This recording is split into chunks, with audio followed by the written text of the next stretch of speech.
سے بھی افضل نہ ہو وہ اس کا دین ہی مکمل نہیں ہوتا. حضور نبی کریم صلی اللہ علیہ وسلم کی محبت. پھر اگلی بات کہ دیکھیں اس دنیا میں ہم پیدا ہوتے ہیں، آتے ہیں، جاتے ہیں، جتنا بھی وقت ہے وہ دارالعمل ہے. تو قبر میں بھی سیاستہ میں متفقہ علیہ طور پہ تمام محدثین اور جتنے ان کے شارح ہیں وہ لکھتے ہیں کہ جو سوالات پوچھے جائیں گے منکر نکیر ان میں ساروں میں کنسیشن ہوگی، صرف ایک سوال کے اس پہ پکڑ ہو جائے گی.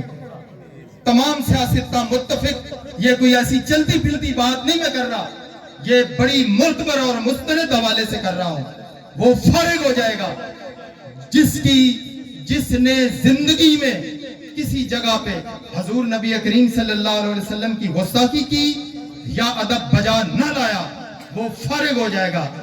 اس لیے میں کیونکہ ہر محفل کا کوئی نہ کوئی مقصد اور ہونا چاہیے، کوئی اس کا فائنڈنگ اور نتیجہ نکلنا چاہیے. یہ نہیں ہے کہ آئے اور بیٹھے اور دو چار باتیں کی.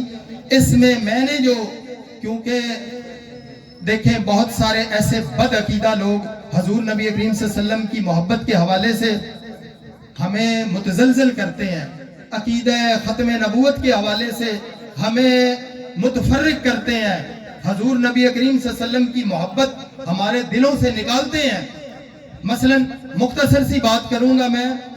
اس بر صغیر میں سب کینٹیننٹ میں انگریز نے یہ کہا تھا کہ میرا یہ پورا انالیسز ہے، یہاں پہ جتنی کمیونٹی رہتی ہے ان کے گھروں کو جلا دو یہ برداشت کر لیتے ہیں، ان کے کاروبار کو نقصان پہنچا دو یہ برداشت کر لیتے ہیں، ان کے بال بچوں کو مار دو یہ برداشت کر لیتے ہیں، حتیٰ کہ ان کی عزتیں لوٹ لو، ان کے گھروں کو آگ لگا دو یہ برداشت کر لیتے ہیں.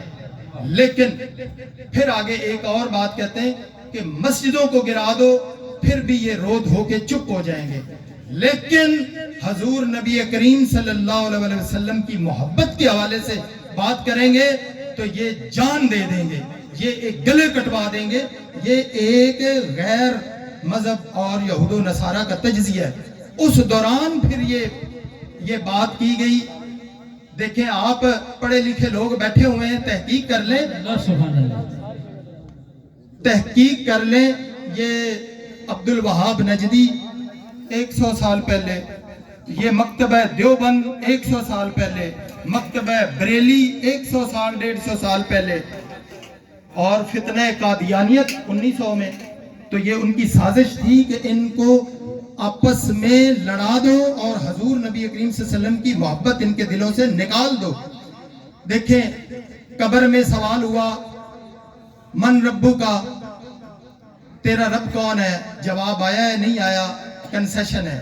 ماں دینوں کا جواب آیا ہے نہیں آیا؟ کنسیشن ہے. جب یہ پوچھا جائے گا ما کنت تقول فی حق ھذا الرجل، حضور نبی کریم صلی اللہ علیہ وسلم کی زیارت کروائی جائے گی. جو تو دنیا میں محبت کرتا رہا ہوگا وہ تو درود شریف پڑھنے لگ جائے گا، کلمہ رسول پڑھے گا اور تائید کرے گا، تو اس کے لیے سارے دروازے واہ ہو جائیں گے. یہ بخاری شریف میں، مسلم شریف میں، ترمذی شریف میں، ابن ماجہ میں، تقریباً تمام سیاستہ کی کتابوں میں، مشکات المصابیح میں بھی. تو اس لیے ثابت یہ ہوا کہ قبر میں تو ساروں نے جانا ہے. تو حضور نبی کریم صلی اللہ علیہ وسلم کی اگر محبت دل میں نہیں ہوگی تو پھر وہ مقام حاصل نہیں ہوگا. تو یہ ہمارا اس محفل کا پروگرام کا حاصل تھا. چونکہ ہم نے کیونکہ کچھ نہ کچھ حاصل کر کے جانا ہوتا ہے حضور نبی کریم صلی اللہ علیہ وسلم کی محبت میں. پھر ایک شاعر یہ کہتے ہیں، میں یہی شعر پڑھ کے اجازت لوں گا، کہتے ہیں ضائع فرمانا سرفروشی کو میری. یہ سید امجد حیدر آبادی ہیں.